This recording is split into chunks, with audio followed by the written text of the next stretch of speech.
I am a huge Alphonso Davies fan. He's the type to bring home a painting that he did in class. Yeah. That and more coming up, as myself and Paddy here to answer your questions, because the Champions League is very soon back on our screens. It is, so let's start with that melted program. Obviously excited as well. What are your thoughts on which match is most intense in the Champions League? His opinion is Bayern Munich versus Chelsea. I'm not sure what yours is. Intense. Yeah. Which is the most intense. They're all amazing. They're all honestly, they're all ridiculous. They're all pretty good. A big one for me is Real Man City because of the size of the clubs, and like whichever one of them goes out, you either got Zidane going out or all hell breaking loose if Guardiola drops out of the Champions League. So in terms of the fallout from it, that's massive, but they're all going to be great. Yeah, I would say maybe Liverpool Atleti for intensity. Yeah. I think that's going to be a real battle between two master tacticians. That could be a lot of fun. Also, I mean, PSG Dortmund, some wonder kids in that sort of in that match as well. So yeah, it's going to be fun. That's for sure. Right. Next up, Hamza El Hattab said, "Do you think unexpected teams like Tottenham, Atletico can win the Champions League?" I mean, I think most teams in it can still win it. I mean, that's a very logical thing to say. I do think that though both those teams are probably in the lower third. I would say they're in the lower third, but in the last decade, there was 3 finals between Atleti and Spurs. Does it help that Spurs are your team? That you? No. I'm just saying that things can happen, and also of course they can happen. Yeah. I also think this season Liverpool are favourites. We'll probably get into that in a minute. They're so good. Everyone else is basically in the same melting pot. Anyone could be anyone, I think, in the rest of it. Sure, yeah. But it's going to be tough. Yeah, to get of course. Even to the next round for you guys and for Atleti is tough. Yeah. Given who you have to play against. Yeah, absolutely. From Rafael Tech, is Bayern Munich among the top 3 contenders for the Champions League, with probably Liverpool and Juventus, considering Barca's poor run of form and Man City's defensive crisis? Top 3. A Bayern up there with Liverpool and Juve. I'm not even sure that Juventus are up there with Liverpool. I think Liverpool are standout. Okay, give me your top 3 then. Give me your top 3. I still think Barca because of Messi. They're just. So you go can switch. Liverpool way ahead. Yep. Then Barca and do I say it? PSG. Oh wow! So no Juventus at all in the top 3. No, I'm not so sure. I just think that Neymar will stay fit and Mbappe will do something, and PSG will. I'm not so sure you're right either, but that's the point of this show. You're up. Get shot down for my own opinions. Yeah, sure. Tony Timetable. Love this. When they're Great name. Could Atalanta win over Valencia in their Champions League? This is obviously not maybe the highlight of everyone's program. But one of them will be in the quarters, and that's cool. And it's also, very much so, and it's also a super interesting one. I mean, Atalanta have got some really nice players, players who maybe didn't perform or steal the limelight at their former clubs, but like guys like Ilicic. Yeah, God. I mean, he was at Haas for a bit and did not look like a really above average player at all. Now look at him. They've obviously got a couple of big talismen in there as well. Yeah. They've got some really cool players. Valencia as well. Valencia are far more proven in European football over history. But I do like this game, and I do think Atalanta can definitely win this one. Wow. Either one, whoever's in the quarters, that's cool. That's a nice story. Yeah. From Derek Phillips, who do you think will be the surprise player in the Champions League? Ooh. I'm not sure in terms of surprise players in the youngster that no one's ever heard of, because if they're getting chucked in now, it's going to be highly unlikely. I mean, Haaland probably was the surprise player up to this point. But nothing surprises you anymore when he scores. Different club now as well. A surprise player, actually, off the back of that Atalanta Valencia one, look out for Maxi Gomez from Valencia. Yeah. Really, really good signing for Valencia from Celta Vigo for around 40 million. He's got, I think, 9 now in La Liga this season, adding on to 2 brilliant seasons with Vigo. And I just think, it sounds a little bit harsh, but I think he's got a good chance of, hitting some headlines against Atalanta. Yep. Against the stronger sides, not so sure. However, he did bag a brace against Barcelona 2 weeks ago. How much have you read about Maxi Gomez? I've been following him since he moved to Celta Vigo. You almost sound too enlightened as to his career. I like Vigo, and I'm a very big Maxi Gomez fan. So you jumped on Wikipedia 5 minutes before we Absolutely not. Very, very big fan of his. Sure. So, yeah. Right, next up. Alfred Norlov said, who do you think will end up being the top scorer in the Champions League this season? Can PSG make it all the way to the final and win it with Neymar on top form and the team having no struggles with injuries? Two-parter. Alfred getting in some real estate there. Yeah. I think it's going to be Lewandowski. I mean, there's too much daylight between him and Haaland, and I think Bayern are going to go longer into the tournament as well. So I think Lewandowski's got a mortgage on that one. Certainly on the PSG thing, I mean, a lot of it really does depend on the injuries that Alfred sort of pointed out. We spoke about this last week, I think it was, that, you know, with a fully fit team and in form from those big players, PSG can do anything. That's why I think they're going to go far. Yeah, but the problem is that they don't have that. I mean, Neymar has a penchant for really sort of missing key parts of the tournament and is having injury problems at the moment. One or two injuries in PSG become very much a second-tier chance, at least in this sort of company. So there definitely has to be a fit and in-firing team for this to actually happen, I think. Yeah. Okay, fair enough. Yeah. So you agree? See, this is why, like, you can disagree with me. I genuinely agree, and I've just said it before, like 3 questions ago. Yeah. If they've got the attack without Neymar and Mbappe, they're good. Maybe I'm just right a lot more than you are. Nah, well, there I can disagree. So from Kiank Gabriello, do you think Barcelona are going to defeat Napoli in their current form? I mean, can they really? Can they? Yeah, I don't know why you're saying it as if Napoli are on some sort of magical form. I mean, they beat Inter Milan in the cup, the first leg. If you thought Barcelona's season was going bad, being 3 points off the top, check out Napoli's season. I mean, they're not even fighting for the UEFA Cup spot. No. They're sitting mid-table. I mean, good God. Yeah, I mean, I still have Barcelona as clear favourites. Yeah, I mean, I can't disagree with you on that. What's funny is that Napoli are... Prove my point, by the way. Napoli are... always right. Yeah, the only... Napoli are the lowest placed team in the competition in terms of their league. In terms of their league positions?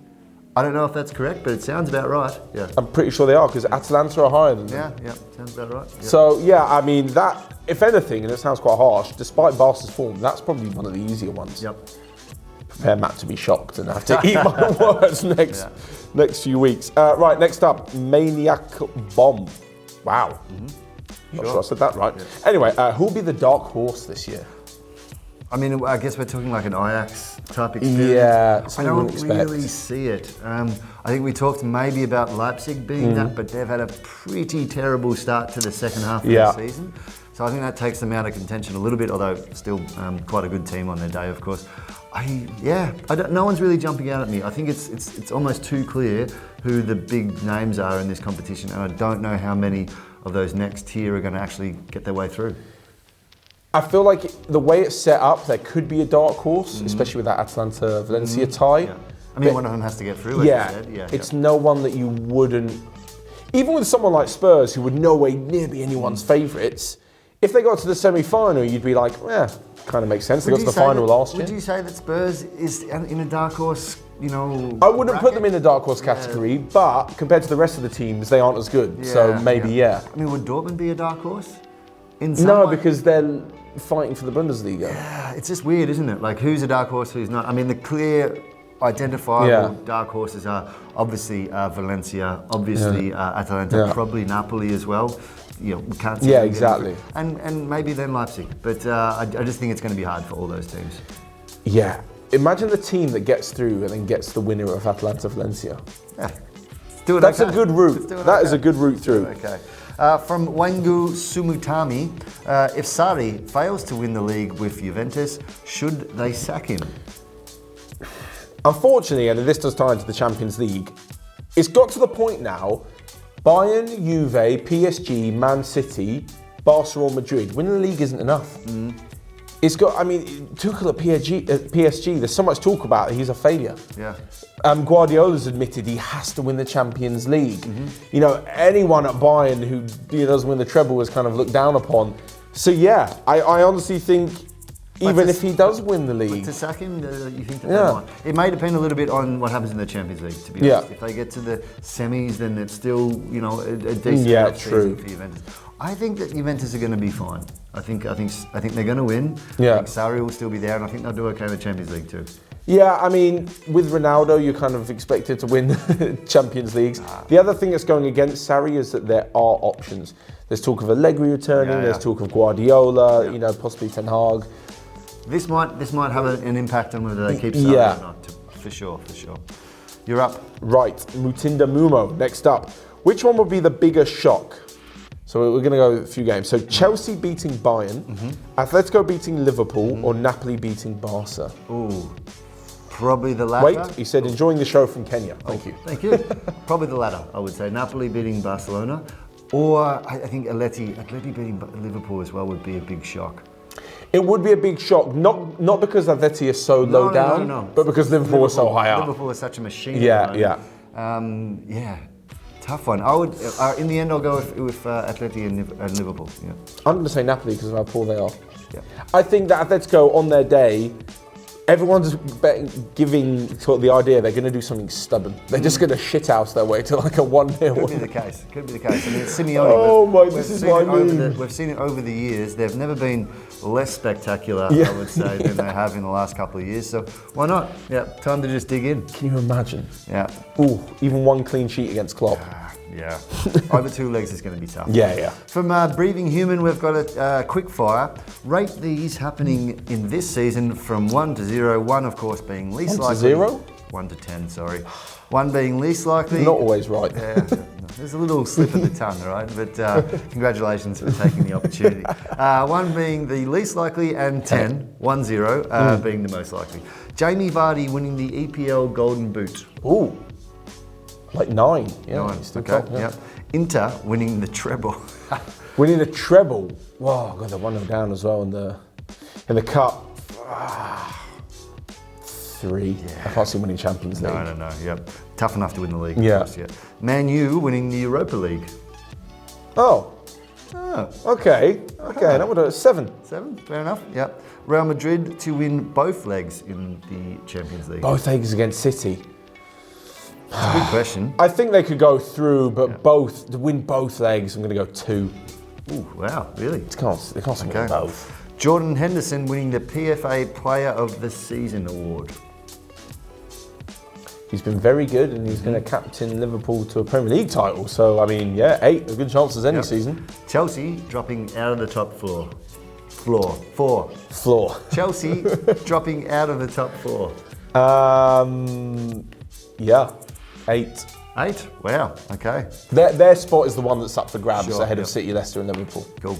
On Chelsea, we have a question. We do. Yeah. So, next up, Ephraim Adoma. Do you think Hakim Ziyech will be a success at Chelsea?